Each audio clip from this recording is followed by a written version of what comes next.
We're really excited to spend the next 30 minutes learning with you today. At Huron Pines, we work to conserve and enhance Northern Michigan's natural resources. Focused in 3 primary program areas: healthy water, protected places, and vibrant communities, our staff implements projects from river restoration and green infrastructure to protecting special places forever and controlling invasive species populations. If you're not familiar with our work, we encourage you to get to know us. I'm Emily Vogelgesang, Huron Pines Environmental Education Coordinator. Jen Klemm, a Huron Pines AmeriCorps member serving at Huron Pines, will be leading a great conversation today. Before we dive into that, I have just a couple of housekeeping items. Please make sure to use the chat box to respond to questions. You'll see them bolded on the slides, or ask questions of your own today. Everyone will remain muted for the duration of the program. If you experience any technical difficulties, Chris Engel, our communications associate, is available in the chat, by email, or phone. We will also be recording this installment, so if you lose internet connection, you can watch it later. Your video was turned off when you entered. Please know that if you turn it on, all participants will be able to see you.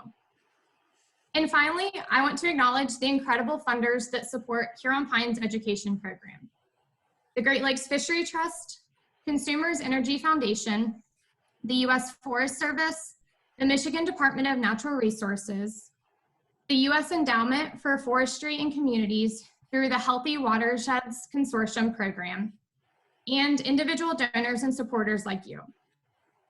And with that, I'm going to let Jen introduce herself, and then we'll dive into this week's topic. Hi everybody, and thank you, Emily, for that great introduction. I'm Jen Klemm, so I'm serving with the Huron Pines AmeriCorps through my VISTA program at Michigan Tech, where I'm pursuing my master's in applied ecology. And I'm kind of helping coordinate some of the environmental education programs here for Huron Pines this season, or this year, I guess. So I'm really excited to talk with you guys. This is one of my biggest passions, is botany, and so I'm really excited to share that with you guys. Great, thanks for introducing yourself, Jen. So we're in a very weird time. Most people haven't ever experienced a time like this. We're feeling all kinds of different stress, while we're also trying to get in as much outside time as the sunshine will allow for us. So just wondering if you can give us a quick overview of what we're going to dive into today. Yeah, so today we're going to talk about how plants manage stress, which kind of seems like a weird topic to some people, but I think that there's a lot that we can learn from them and because they're stuck in one place all the time. Pretty much their whole lives, for the vast majority of plants, are just kind of literally rooted in place.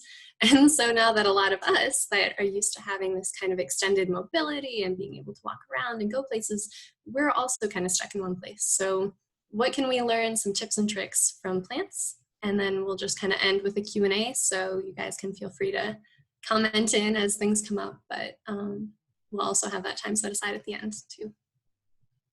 Great, sounds awesome, Jen. All right, so how are we going to define stress today? Because I think we probably all would define it a little differently. Yeah, so thinking about like what is stress, right? Which we use the term all the time, but what is it actually? Well, according to the dictionary, right, it's a state of mental or emotional strain or tension resulting from adverse or very demanding circumstances. However, right, that's very like individual, because what's stressful for me might not be stressful for someone else. So what do you guys think? What do you guys find stressful in your lives? Feel free to go ahead and comment in the chats if you want. I know for me, I find it really stressful to kind of be cooped up all the time, right? Which it's nice that we can still go outside, but it's really hard to be away from people. Luckily, I have lots of plant friends. Yeah. So we're seeing that uncertainty makes us feel stressed, and I certainly can reminisce with that feeling of uncertainty. A couple of folks are saying that they feel a little bit uncertain of with their kids and sort of what that is all going to look like. So certainly is stressful. I know I've been a little bit stressed about wondering when I can plan camping trips again. A lack of planning, not having a routine is certainly doing everything at once. Having a 3-year-old sister around is stressful. Yeah, lots of different things. So, Right. yeah, it sounds like we all sort of have some of these same things that are stressing us right now. Right. And so like when we also think about stress, we can kind of think about it like in the terms of what is necessary for human life and what aren't we getting, right? So thinking about those basic needs, food, water, shelter, space, and even like right now, some of those are kind of stressful because they're up in the air. Like, how are we going to pay our bills? Is there going to be toilet paper on the shelves, right? Is there going to be enough food? So definitely very stressful. But thinking kind of beyond those basic things, are there anything else that you guys would consider basic? So maybe toilet paper isn't a basic necessity, or maybe it is. Like, how do you feel about what is a main critical component for life? When I think about what's necessary for my life, I think a lot about the people in my life and being able to give people hugs. So we've got folks saying human contact and connection, sunshine and getting outside, companionship. Yeah, I think that piece is certainly there. Right. Yeah. And so kind of when we're thinking about what's necessary for human life and we think about what's necessary for plants, we don't always think about them being the same, but what is necessary for a plant, right? What is that, the basic needs? Well, what we see is we have kind of a lot of the same basic things as humans, right? They also need sunlight, which is how they produce their food through photosynthesis, right? Making sugars, because they can't just go to the fridge and grab a donut and, and instead of going and eating a delicious lasagna casserole, right? They get their nutrients from the soil, which that means they need space to be able to spread their roots and get what they need from that. So when we think about kind of what would stress a plant, it would be, again, the same things that stress humans, right? Lack of food, lack of water, lack of nutrients, lack of space, lack of those like really general basic things, or outside stressors that contribute to those. So being attacked by predators, being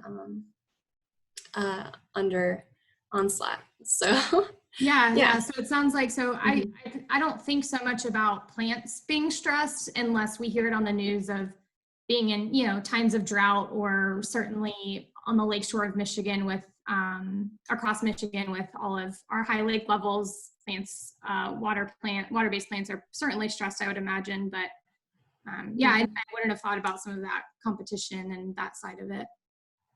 Yeah, well, right, especially with invasive species like spotted knapweed, getting rid of all the competition in an area, which means that we don't have room for our native plants, and our native, pollinators don't get to use their traditional food sources. Right.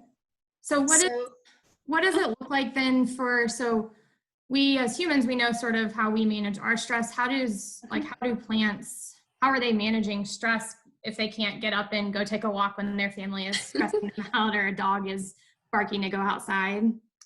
Right. So plants have different ways to kind of defend themselves against these stressors. So they have these first lines of defense, which are the external traits and physical barriers. So things like bark, right, to keep their xylem and phloem, which are kind of those main almost organelles for water and sugar transport, protected. So the bark protects them from that. They have physical barriers, so kind of cuticles, almost like on their leaves, right? Like kind of like the skin, the epidermis on humans, to kind of just keep those bacteria and viruses and fungi like out of them entirely, so that they have their internal processes and that they can just do what they do and live, right?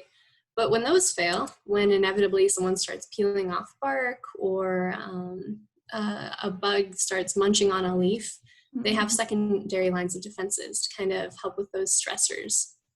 So biochemical responses and symbiotic relationships kind of help keep all of those stressors in check. And even when they're not biotic, when they're abiotic, right? They, like in the wintertime, right, you can have deciduous trees that have lost their leaves, but they can still be getting sugars and waters and nutrients from evergreens through these mycorrhizal fungal connections, which are those underground fungi webs that almost look like an interconnected highway that transmit nutrients and information between them.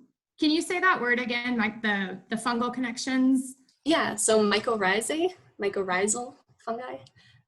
They're just these kind of the underground fibrous connections that form these symbiotic relationships. So these very mutual relationships between plants and fungi, and can actually help connect one plant to another plant in the forest, which is really, really cool. And yeah, so they essentially have their own internet and social media ready to go. right, yeah, and kind of like a little information highway. Okay, and that information, does it go back and forth between, so you said it could go back and forth between evergreens and deciduous, or can it go back and forth between all species, or does it usually more stay within a single species like our white pines? So it really depends on the individual species. So some are more inclined to share with others. It really depends, and it's still relatively new in science. It's pretty much less than a decade old that we've been finding a lot of this information. But there is definitely communication between species and between even different families of plants, which is a really cool thing. Yeah, that's awesome. So they can sort of alert when things are attacking. Very cool. Right, yeah. Very cool. So when kind of getting back to those external traits and kind of thinking about them, what keeps predators from even bothering them in the first place? What kind of helps manage these stress responses so that they can continue doing their thing? So we just have a few examples. So this first one, many of you might recognize, is a rose stem. And on it are not thorns, but actually prickles. And the difference being that a prickle is coming out of that epidermis, so right, that layer of skin, well, not skin, but plant skin, right, the outer tissues, whereas thorns are actually modified twigs or branches, so they usually come from where a branch would be coming off of. So just so you know, every rose does not have its thorns. Okay, so prickles come off of their equivalent to our skin. And then thorns would be if I all of a sudden had a really pointy hand. Is that a fair? Yeah, okay. More like that. Yeah. Okay. Yeah. Cool. Did not know So, yeah. So, and what those do is they keep predators, keep anything from actually harming, really like walking up and taking a bite out of them in the first place. Obviously, humans are exemptions to most cases because we are just like, well, we'll just modify them so they don't have those and we're fine. But for a sad little deer looking for some food, it might be like, I'm gonna go ahead and avoid that. Yeah. So we have that as one kind of defense mechanism. And then we have coconuts, which you might not think of, but so the coconuts that we see in the supermarket, so like this beautiful little coconut here, that outer coating that is hard enough to break through, if any of you guys have ever tried to open a coconut and get at it, that's actually its third layer of protection. So when they come to us in the supermarket, they've already been stripped of 2 of their outer layers of protection. So if you can imagine trying to like open one of those things up in the wild, it's pretty safe for germination. It's pretty safe to continue its offspring because it has this really, really intense shells surrounding it. Another one that you might not think of is pineapple. So if you've ever taken a bite of pineapple and you're like, wow, my mouth really, really hurts after this. Yeah. Partly it's because it's full of citric acid, right? Which a weak acid, but still an acid. But also pineapples and several other wonderful fruits that we enjoy have these things called raphides, which are actually calcium oxalate crystals, which literally, as crystals might do if you were munching on them, cut up your mouth. And so while humans don't care because we are just like, oh, this tastes amazing, other animals are like, this really hurts to eat. I'm not going to. So kind of one pineapple is the sacrifice for many pineapples out there. Can you repeat what the crystals are called? Yeah, so they're called raphides, raphides, raphides. So, raphides, okay. They're very, very cool structures. Then we have stinging nettles. So I'm sure many of you have gardened before and we're out pulling weeds and just pulling weeds. And then you come across a stinging nettle and you forgot your gardening gloves and you grab it and you hurt. Like it hurts your hand for hours afterwards, right? And so what that is because stinging nettles have these wonderful little hairs on them. And those are botanically called trichomes. So trichomes. And they have these like little bulbs at the end. And as soon as that bulb is broken, when you touch it, it injects almost like a hypodermic needle full of this chemical cocktail of pain into whatever is touching them. So again, humans pretty much avoid them along with most other animals. But yeah, so that's a really good defense mechanism that keeps bigger predators away and smaller predators, I guess. Well, and certainly us, that stinging nettle has always resembled mint to me if I don't look carefully enough, and now I look carefully enough. Yeah. Kind of as a fun aside, usually, at least in my experience, I've found stinging nettle growing near chickweed, which is a really good substitute if you don't have any pain medication. You can just crush up some chickweed and put it on the burn, and that's always a good thing to have on hand. And then kind of the last one, so we have this sensitive plant, Mimosa pudica. So it actually uses electrical signals to close up its leaves. So if an insect goes, that looks like a tasty plant because it's all big and it's lush and it's beautiful, and then the insect goes and touches it, the whole leaves will go like whoop, and curl up. I'm sure a lot of you guys have seen the videos online, which are just mind-blowing, and if you haven't, go look them up. But what that does is it does two things. The insect goes, oh my gosh, plants aren't supposed to move. What just happened? I'm going to avoid this thing like the plague. And two, it actually makes it look a lot smaller. So it looks less appetizing than some other plants that might be growing nearby it, like other ferns or other lush foliage. So those are just kind of some of the things that keep predators and other biotic stressors from even approaching them. Cool.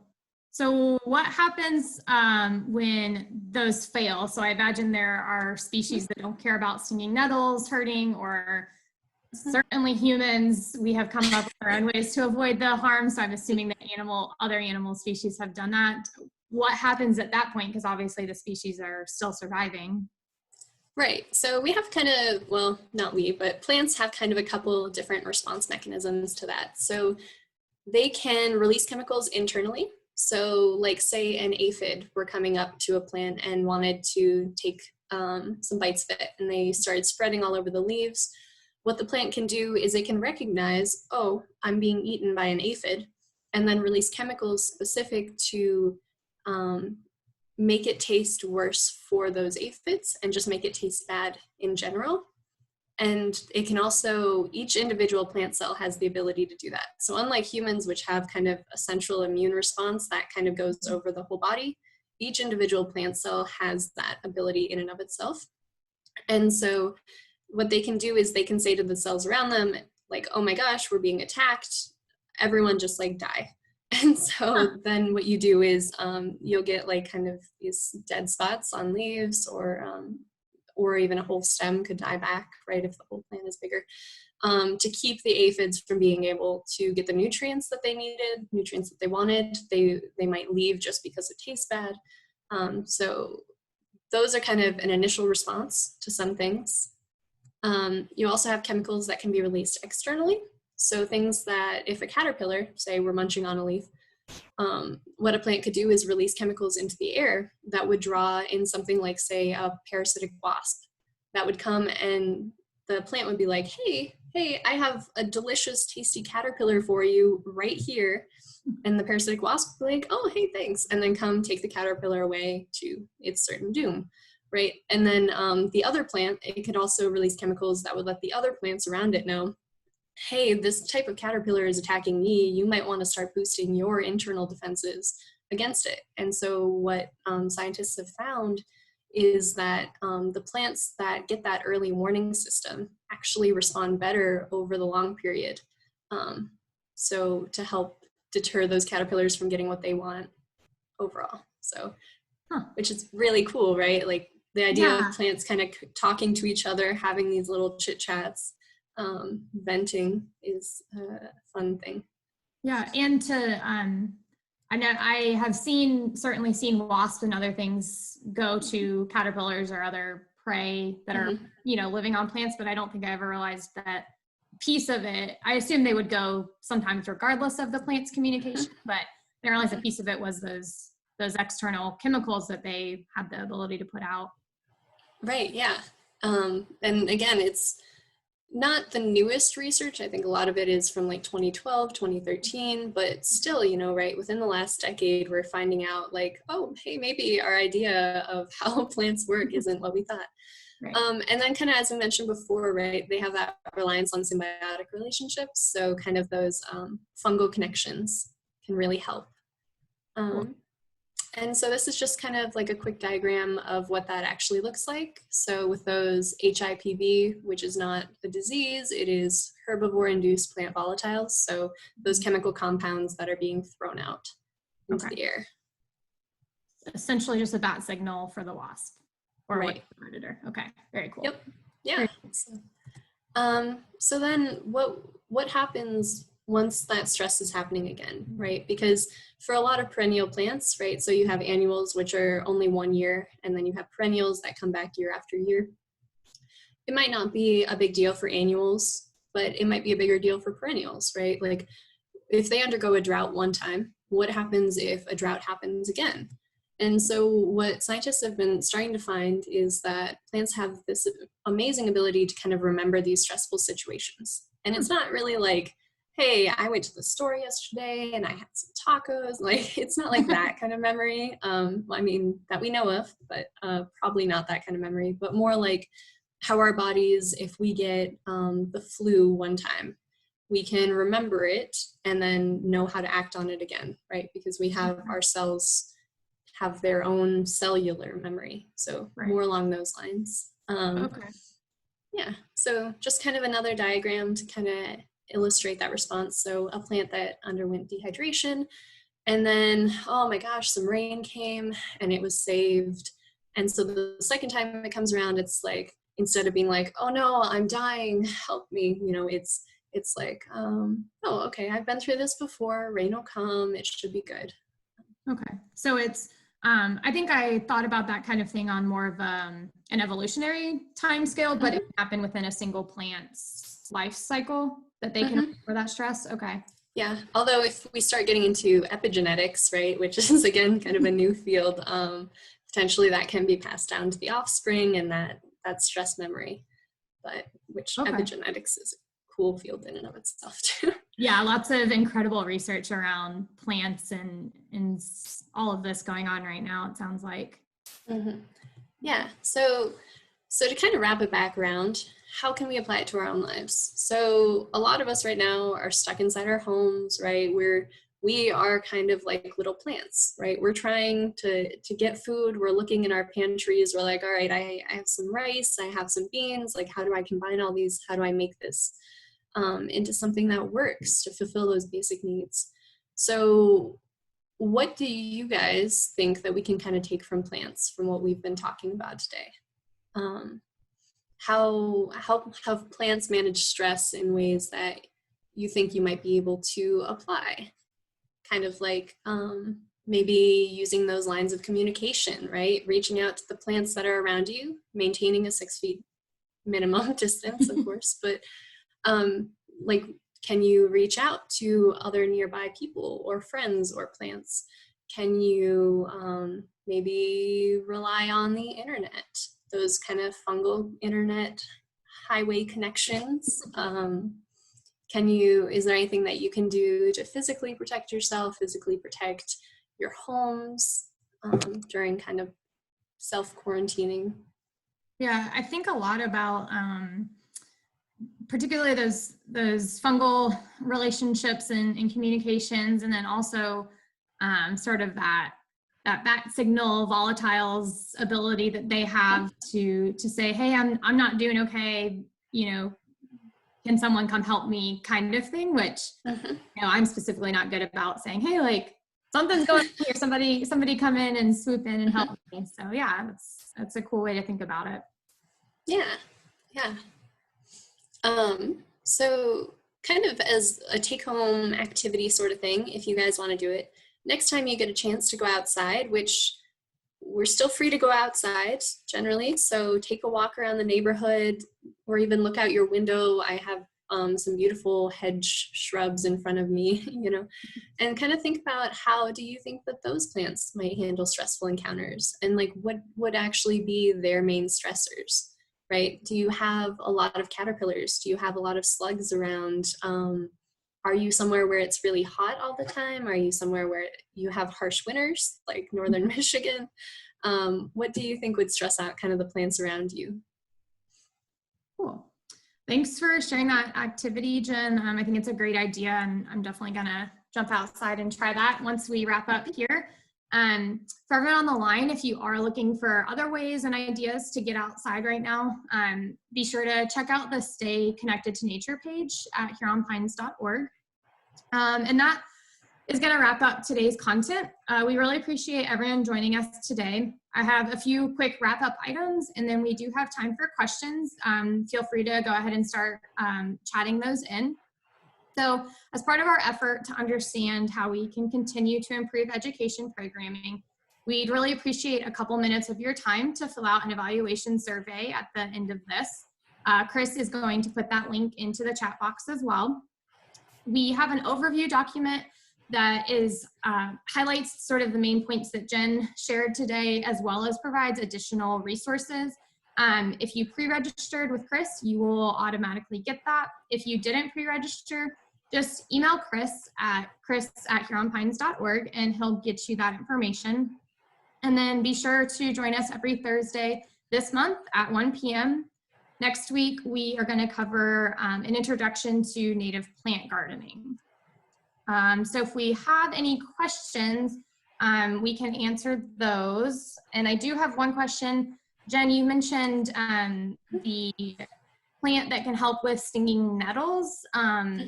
Is that pretty common for plants to grow next to each other that would help counteract, stings, or is that just a specific example?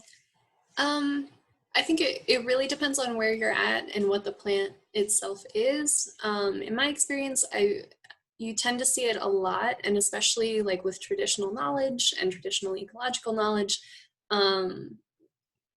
there is kind of this base knowledge set of what plants help with certain things, and a lot of those tend to have come from the same area because, right, as people were figuring all of this out originally, they found like, oh, hey, stinging nettles are really bad. Oh, hey, chickweed is really good, right? And not quite so black and white as that, but yeah. Within each area that people existed in, they kind of found what hurt them and what helped them. So I think a lot of times you will kind of see that. And also a lot of the weeds that we do have around that are kind of invasive weeds, like I think like spurges and dandelions and all of those actually have a lot of health benefits too. So even if they didn't originally grow there, they're just so like ubiquitous on the landscape. Right. And often a lot of those were brought here for that household kind of use to begin with. So that would make sense. Gotcha. Very cool. Alrighty. So a couple questions coming in. Okay, so some trees are connected underground by roots or sharing a fungi. What happens when one of these trees dies? And Wilder is asking that question. So I think generally what happens is the tree itself can die. So assuming that the whole thing is dead down to the root system, it would just stop having that relationship with fungi. But the cool thing about endo and ectomycorrhizal fungi are they're huge. Like they are huge networks. So one tree dying isn't going to affect them at all. And so it's not going to affect the whole network. I think if that kind of is where the question was going. I think so. Yeah. Yeah. So Jen and I can stay on. We have a couple more questions that we'll chat through, but I do want to honor the 30-minute time slot and appreciate everyone for joining us today. Again, we have extra resources. Jen has those displayed right now. If you would like them, please email chris@huronpines.org and he can provide that for you. But otherwise, we hope to see you guys all next Thursday at 1 o'clock. So Jen, I have a question on, is there a way I can adapt prickles to control people infiltrating my 6-foot bubble? I mean, you could cover yourself with spiky jewelry or grow your nails out really, really long. I don't know. You could just spray them with a squirt gun too, I think would be kind of a human adapted response. Yeah. Yeah, I love that differentiation between prickles and thorns. It is a really helpful kind of language choice to be aware of. Yeah, there are also actually spines as well, which are modified leaves, which wasn't really relevant today, but so prickles, spines, and thorns. Okay, so our language when we talk about plant parts is an important thing. Cool. Alrighty, well, it doesn't look like we have any other questions coming in. Okay. Jen, do you know of any commercial fruits or vegetables whose defenses have been bred out or, you know, that we've selected to be removed? Well, I'm not 100% sure, but I do know, so pears have these things called sclerids, which are those like, it's what makes a pear really mealy when you like are biting into it and it's like almost like grinding against stones, because again, it's kind of like the rhaphides. And I'm pretty sure there are pear varieties that have that, they're not as intense or they're a lot softer or sweeter. So I would assume that that's through selective breeding. Again, with roses, we've seen that we've kind of bred the prickles off of them so that they're a lot easier to handle, especially for florists. I'm sure that has helped that industry. Seedless watermelons, I guess, kind of the opposite of the defense, right? The whole watermelon is kind of the protective casing for the seed, and we have removed the seed from the casing. Yeah.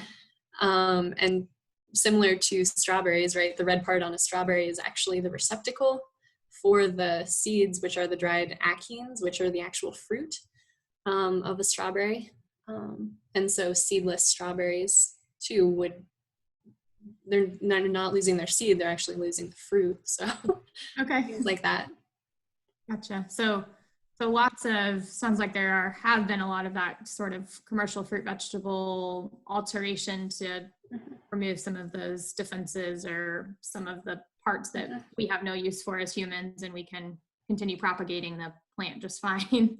Right, and I'm sure from like the tree end of things,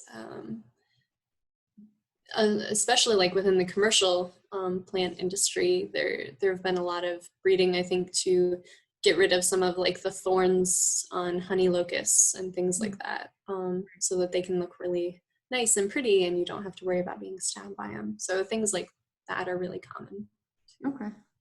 So in some of our landscaping industry, we saw some of those defenses removed, which makes sense. I think about the holly bushes that were around the school building. I wish their defenses had been bred out before they were planted. So. Right, yeah. Alrighty, well, it looks like that is all of our questions. And so for anyone still on the line, again, thanks so much for joining, and we will see you next week.